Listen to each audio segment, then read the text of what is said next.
नमस्कार, मैं हूं जुम्पा। दिन भर की खबरों में सबसे पहले डालते हैं नजर आज के मुख्य समाचारों पर। कृषि अध्यादेशों के विरोध में हस्ताक्षर अभियान जारी, प्रभारी फूसाराम ने ली बैठक। टाउन में क्रिकेट बुकी चलाते एक सटोरिया गिरफ्तार, 4 पॉइंट लाख का हिसाब मिला। राष्ट्रीय लोकतांत्रिक पार्टी लड़ेगी पंचायत चुनाव, स्थापना दिवस पर रक्तदान शिविर का आयोजन। अब विस्तार से केंद्र सरकार द्वारा पारित नए तीनों कृषि अध्यादेशों के विरोध में कांग्रेस की ओर से जन आंदोलन के रूप में हस्ताक्षर अभियान चलाया जा रहा है। इस अभियान के तहत हस्ताक्षर अभियान प्रभारी फूसाराम ने आज कार्यकर्ताओं की बैठक ली और कृषि कानूनों के विरोध में किसान हित को लेकर आगामी विधानसभा सत्र के दौरान किसानों के हित के लिए नए एक्ट बनाए जाने की बात कही। उनका कहना था कि नए कृषि अध्यादेशों से किसान और मजदूर दोनों ही बर्बाद हो जाएंगे, जिससे सरकार कॉर्पोरेट घरानों को लाभ पहुँचाना चाहती है। पार्टी पूरी कांग्रेस पार्टी के कार्यकर्ता इनका बहुत शुक्रिया अदा करते हैं और अब मैं हमारे पीसीसी सदस्य भूपेंद्र चौधरी जी से आग्रह करूंगा कि वो अपने विचारों से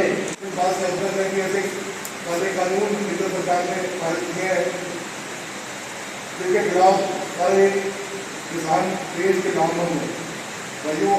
इसके तहत हमने जो कार्यक्रम चलाया है हस्ताक्षर अभियान, ये बहुत ही महत्वपूर्ण अभियान है ताकि केंद्र सरकार को पता चले कि सभी लोग आपके खिलाफ हैं, पहले कानूनों को वापस दिया जाए। और मैं आपसे ताकीद करूँगा इस मौके पर कि कोई भी कार्यक्रम आपके समूह करे अपनी पार्टी का पीसीसी की तरफ से तो उसको गंभीरता से ले रहे हैं, उसको अपना ही कार्यक्रम समझें और उसमें बढ़ हिस्सा लें ताकि उस कार्यक्रम को सफल करेंगे। कभी कोई झंडे प्रदर्शन की बात हो, कोई रैली निकालनी हो या कुछ भी कोई भी काम हमें करना हो तो उसको गंभीरता से लेकर अपने खुद का ही काम करते, ना कि लोगों के देश का बारी बारी आपको फोन ना करना पड़े।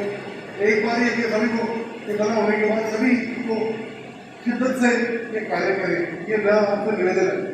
और इस मौके पर मैं ब्लॉक मंत्री सुखबीर सिंह जी को मैं धन्यवाद देना चाहूँगा जिन्होंने अभी तक लगभग 11,000 हस्ताक्षर करवा दिए हैं, जो कि मेरे ख्याल से रिकॉर्ड है। अपना घर है, हम बड़ी मेहनत करते हैं अभी तक और मेहनत अपने सभी को उनके साथ साथ उनकी मदद करनी चाहिए ताकि किसान विरोधी है, किसानों की किसानी को खत्म कर देगा, मजदूर के धंधे को बर्बाद कर देगा, किसान को बर्बाद करने के उद्देश्य से कॉर्पोरेट घरानों के हाथ में खेती और किसान की ताकत को देने की जो केंद्र सरकार ने ठानी है और उसी के अनुरूप 3 बिल पारित किए। उनके विरोध में पूरे प्रदेश में, पूरे देश में कांग्रेस पार्टी और किसान संगठनों ने भारी भरकम विरोध किया।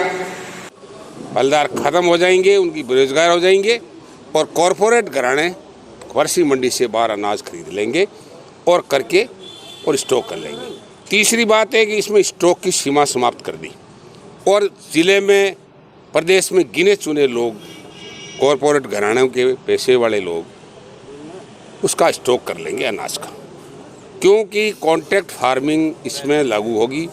इनका मुख्य उद्देश्य कृषि को निजीकरण की ओर धकेलना, निजीकरण की ओर धकेलकर किसान और मजदूर पर शिकंजा कसना है। ये हम हमारी कांग्रेस पार्टी और किसान संगठन मानते हैं। इसलिए इन तीनों विधेयकों के विरोध में हमारी विधानसभा जो 31 तारीख से राजस्थान के मुख्यमंत्री महोदय ने 31 से 2 तक बुलाई है, उसमें केंद्र सरकार के एक्ट की काट में नए किसान एक्ट कानून पास किया जाएगा जो किसानों के हित में होगा। स्टॉक की सीमा उसमें निर्धारित होगी, उसमें एमएफसी को लागू करने का रहेगा और उसमें कृषि मंडियों को यथावत बरकरार रखा जाएगा।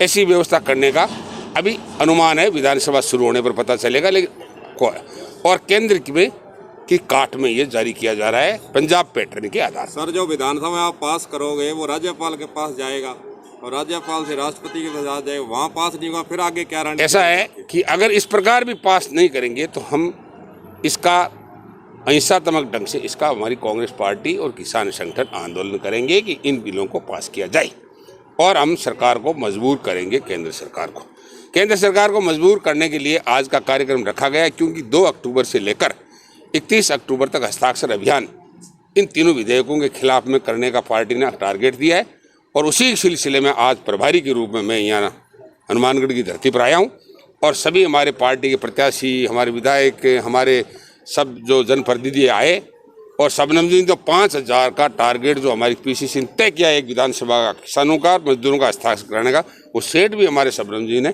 सौंप दिया। वो सारा कलेक्ट करके और राजस्थान का जो 1 करोड़ से ज़्यादा टारगेट दिया गया है उसको पूरा करते हुए सोनिया जी को सुपर्द करेंगे।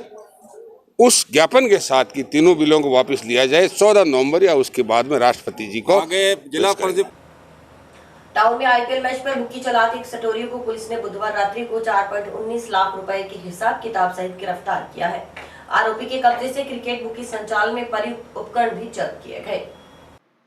सीआई रमेश चंद्र माचरा ने बताया कि हेड कांस्टेबल राजकुमार सिहाग और सूचना अधिकारी राकेश रामाणा को सूचना मिली थी कि वार्ड 44 में किला रोड के पास एक मकान में सट्टा बुक्की चल रही है। सूचना के आधार पर पुलिस टीम ने दबिश दी तो मौके पर जाकिर हुसैन को आईपीएल श्रृंखला में मुंबई इंडियन और रॉयल चैलेंजर्स बेंगलोर के बीच चल रहे मैच पर सट्टा करते पकड़ा गया। मौके से एक laptop, keyboard, charger, setup box, LED, 3 mobile, calculator, power bank, mouse, cable आदि सामान के अलावा 4,19,468 रुपए का हिसाब किताब मिला है। आरोपी से गहन पूछताछ की जा रही है। कार्रवाई करने वाली टीम में एसआई संजू रानी, हेड कांस्टेबल राजकुमार, कांस्टेबल राकेश रामाणा व योगेंद्र कुमार शामिल थे।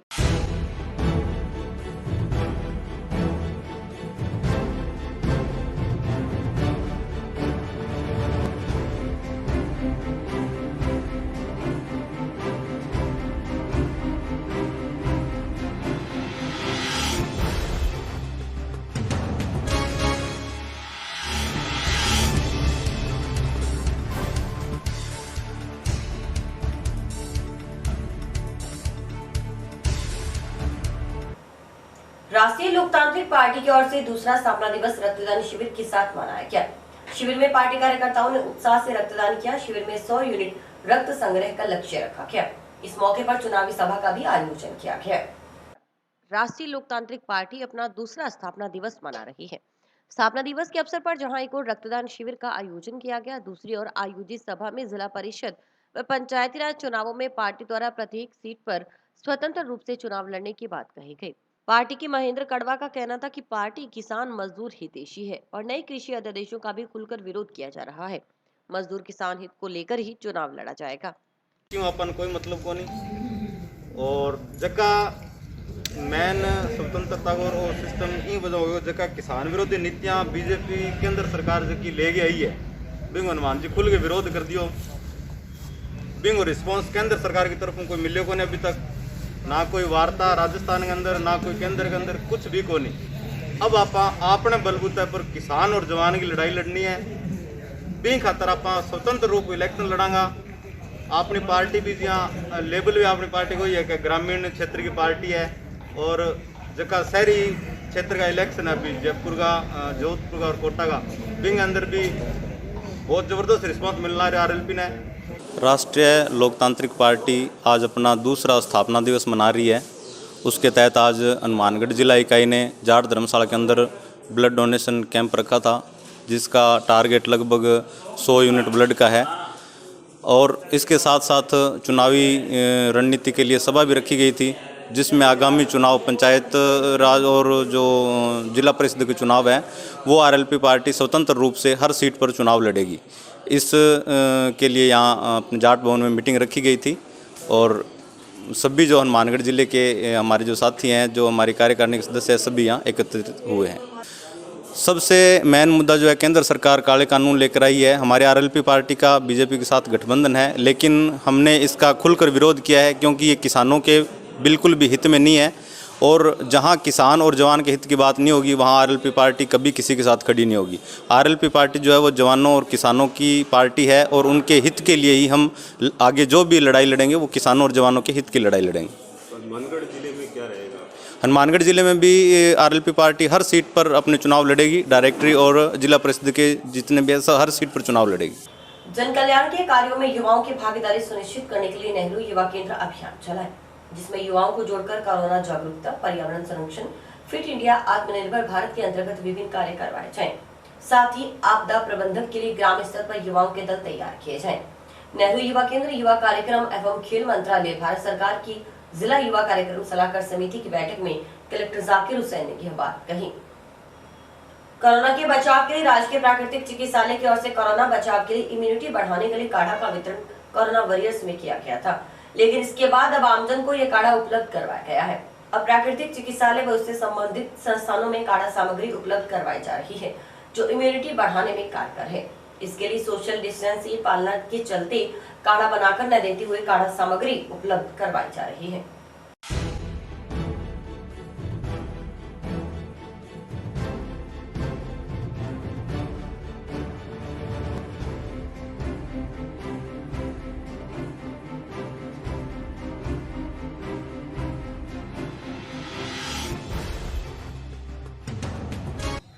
जैसा कि सभी को पता ही है कि अपना जो कोरोना है उसका प्रकोप काफ़ी बढ़ रहा है। पिछले 1-1.5 महीने से हम देख रहे हैं केसेस काफ़ी बढ़ रहे हैं, तो उसको ध्यान में रखते हुए विभाग ने पहले भी ज़रूरी स्टेप उठाए हैं, जिसके अंदर एक काढ़ा वितरण का प्रोग्राम चलाया था काफ़ी ब्रॉड स्पेक्ट्रम पे।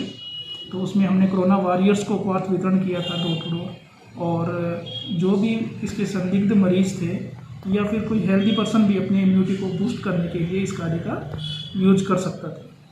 वो काढ़ा अभी भी हमारे यहाँ हॉस्पिटल में और गांव में भी जो भी औषधालय हैं वहाँ पर वितरण के लिए उपलब्ध है।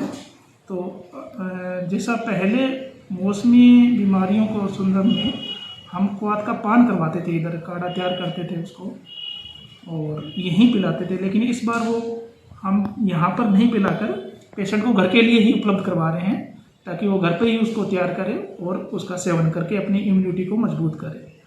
यहाँ नहीं पिलाने का कारण सबसे बड़ा यही है कि उससे सोशल डिस्टेंसिंग डिस्टर्ब होती है, तो उसको ध्यान में रखते हुए विभाग की तरफ से भी हमें ये आदेश दिए गए हैं, निर्देश दिए गए हैं कि आप इसको ज़रूरी तरीके से जिस तरह से आपको उचित लगे उस माध्यम से आपको इसको सेवन कराना है, लेकिन सरकार के दिशा निर्देशों की अनुपालना है।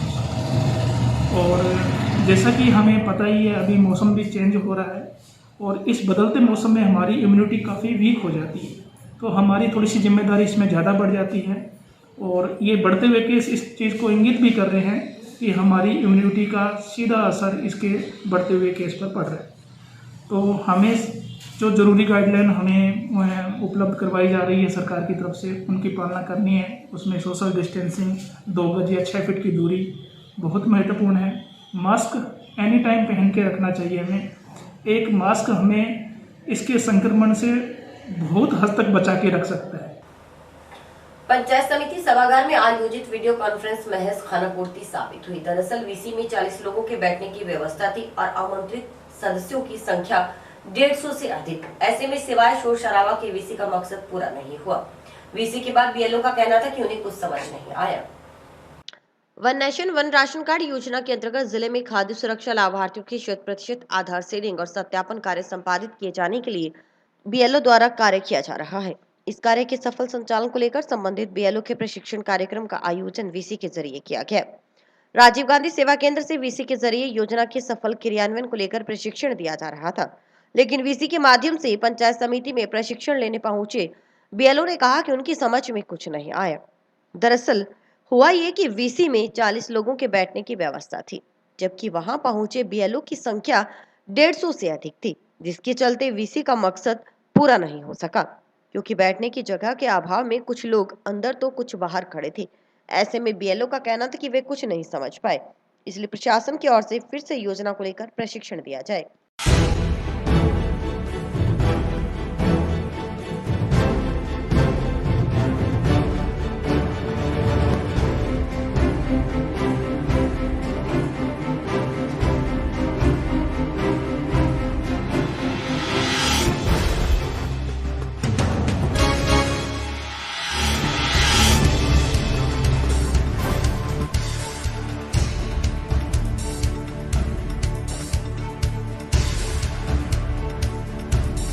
ट्रेनिंग के लिए आए थे, ट्रेनिंग के लिए हमारे तो कोई समझ में आई नहीं। इसके लिए ये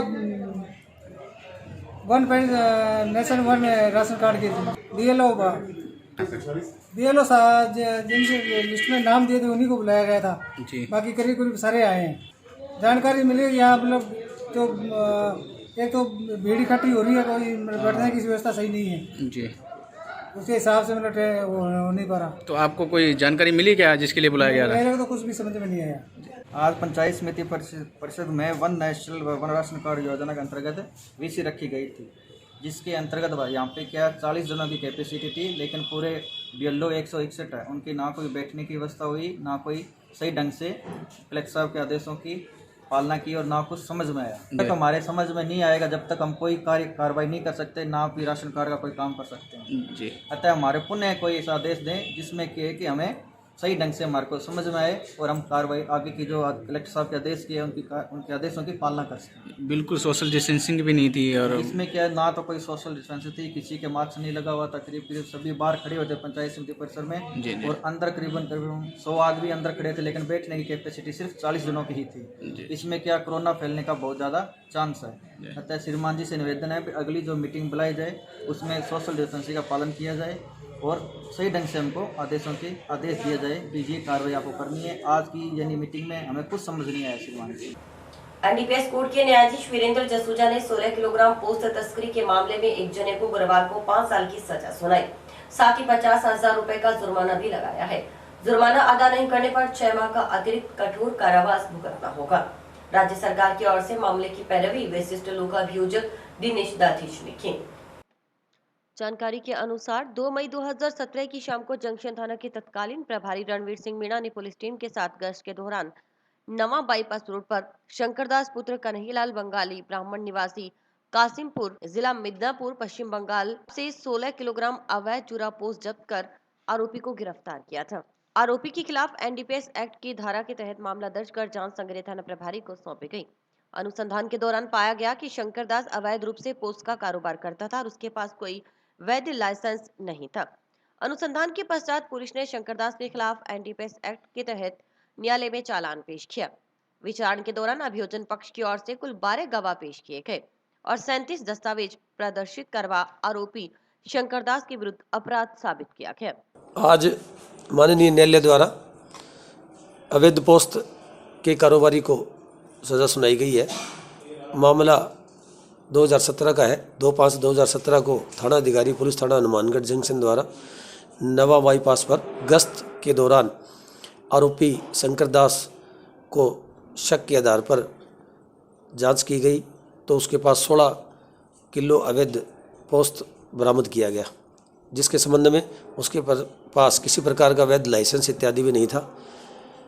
गिरफ्तार कर अनुसंधान के पश्चात चालान माननीय न्यायालय में प्रस्तुत किया गया। अभियोजन पक्ष द्वारा कुल 12 गवाह न्यायालय में पेश किए और 37 दस्तावेज प्रदर्शित करवाए गए। बियॉन्ड रीजनेबल डाउट माननीय न्यायालय में अभियोजन पक्ष द्वारा अपराध शंकरदास के विरुद्ध साबित किया गया, जिस पर माननीय न्यायालय द्वारा आज आरोपी शंकरदास को 5 वर्ष का कठोर कारावास, 50,000 रुपये जुर्माना और जुर्माना अदा नहीं करने पर 6 माह का अतिरिक्त कठोर कारावास भुगतने की सज़ा सुनाई। वीरेंद्र जसूजा जी विशिष्ट न्यायाधीश एनडीपीएस कोर्ट द्वारा यह फैसला सुनाया गया। नशे के बढ़ते अपराध को देखते हुए हनुमानगढ़ पुलिस द्वारा भी सजगता से कार्रवाइयाँ की जा रही है और माननीय न्यायालय द्वारा भी इसको गंभीरता से लेते हुए कार्रवाई की गई। इससे एक अच्छा संदेश समाज के लिए मैं समझता हूँ जाएगा और नशे के अवैध कारोबार पर भी अंकुश लगेगा। राज्य सरकार के निर्देशानुसार चलाए जा रहे नो मास्क नो एंट्री अभियान के अंतर्गत मास्क पहनो ऐप लॉन्च किया गया, जिसके तहत नगर परिषद की टीम लगातार आमजन को सजग करने में लगी है। अब टीम की ओर से ऐप को लेकर जानकारी दी जा रही है। राज्य सरकार के निर्देशानुसार चलाए जा रहे नो मास्क नो एंट्री अभियान के अंतर्गत स्वशासन विभाग के निर्देश पर मास्क पहनो ऐप का लॉन्च किया गया। इस ऐप के जरिए जीपीएस लोकेशन के साथ फोटो डाउनलोड किया जाएगा। नगर परिषद की टीम लगातार मास्क पहनने के लिए आमजन को जागरूक करने में लगी है। इसके साथ ही अब मास्क पहनो ऐप की जानकारी भी सफाई निरीक्षक द्वारा दी जा रही है। नगर कोरोना महामारी को देखते हुए डीएलबी ने सीएम सर ने एक ऐप स्टार्ट की है मास्क पहनो। उसके माध्यम से बाजार में, बस स्टैंड, रेलवे स्टेशन सारे अधिकारी नगर परिषद के वो ऐप डाउनलोड करके लिख उनको मास्क दिया जाता है। फिर उनके नाम, मोबाइल नंबर, एज और उनके फ़ोटो खींच के DLB को ऐप में जोड़ा जाता है।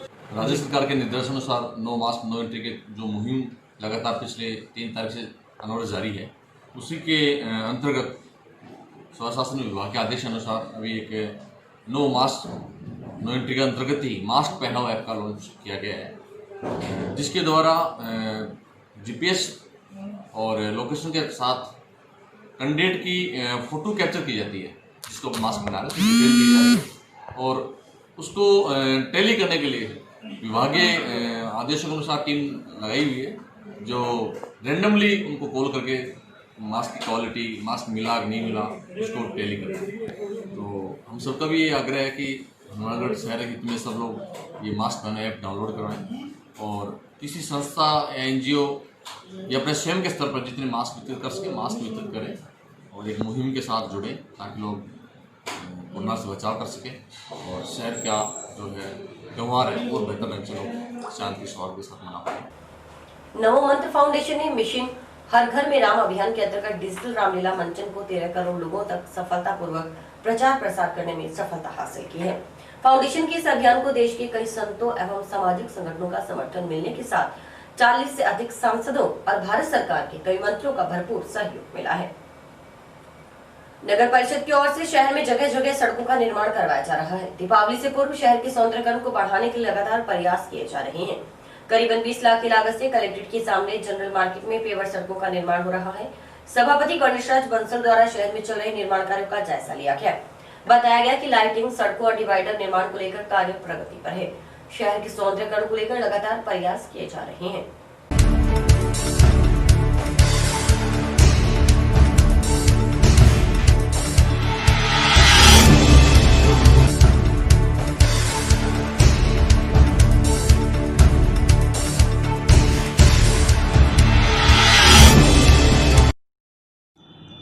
नगर परिषद हनुमानगढ़ के द्वारा दीपावली से पूर्व जनरल मार्केट नज़दीक पुलिस थाना हनुमानगढ़ जंक्शन में सड़कों का निर्माण किया जा रहा है। यहाँ पर ठेकेदार दीपक लड्डा के द्वारा पेवर सड़कों का निर्माण किया जा रहा है। इस एरिया में आज से पूर्व जो सड़कें 1970 में बनी थी उसके बाद में आज बन रही हैं, किसी ने भी इस एरिया की सुध नहीं ली। ये करीबन 20 लाख रुपए की लागत से पेवर सड़कें बनाई जा रही हैं, जिससे यहाँ के नागरिकों को सुविधा मिलेगी। इसके अलावा लाल चौक से लेकर करनी चौक तक करीबन 4 करोड़ की लागत से डिवाइडर निर्माण, पेवर सड़क एवं लाइटिंग का कार्य चालू है। जिला कलेक्टर के पास बढ़िया सुंदर चौराहा बनाया जाएगा एवं जिला कलेक्टर के SP ऑफिस के सामने वर्तमान में इंटरलॉकिंग लगने का कार्य प्रगति पर है। इस प्रकार इस एरिया में सड़कों का जाल बिछाया जाएगा एवं इन्हें दुरुस्त किया जाएगा। टाउन में बस स्टैंड के बाहर सड़क पर शराब के नशे में धुत युवक ने बीच सड़क पर जमकर उत्पात मचाया। शराबी बीच सड़क पर जा पहुंचा और वहीं लेट गया, जिसके बाद एक एक कर गाड़ियां रुकने लगी। शराबी युवक के हंगामे और ड्रामे से यातायात बाधित रहा। आखिरकार ट्रैफिक पुलिस कर्मियों ने युवक को रोकना चाहा तो युवक ने यातायात पुलिस कर्मियों से भी हाथापाई शुरू कर दी, जिसके बाद टाउन पुलिस को घटना की सूचना दी गई। टाउन पुलिस ने मौके पर पहुंचकर शराबी युवक को अपने साथ ले गई। गनीमत रही कि इस दौरान शराबी युवक और अन्य किसी के साथ भी कोई हादसा नहीं हुआ। आप खुद देखिए शराबी का यह ड्रामा।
एक शराबी व्यक्ति यहाँ टाउन अपने बस स्टैंड के सामने एक ट्रक को रोक रखा था और तब हमें सूचना मिली, मौके पर गए और उसको आया, लेकिन वो बार बार वापस वहीं आकर समझाइश की, लेकिन वो नहीं माना।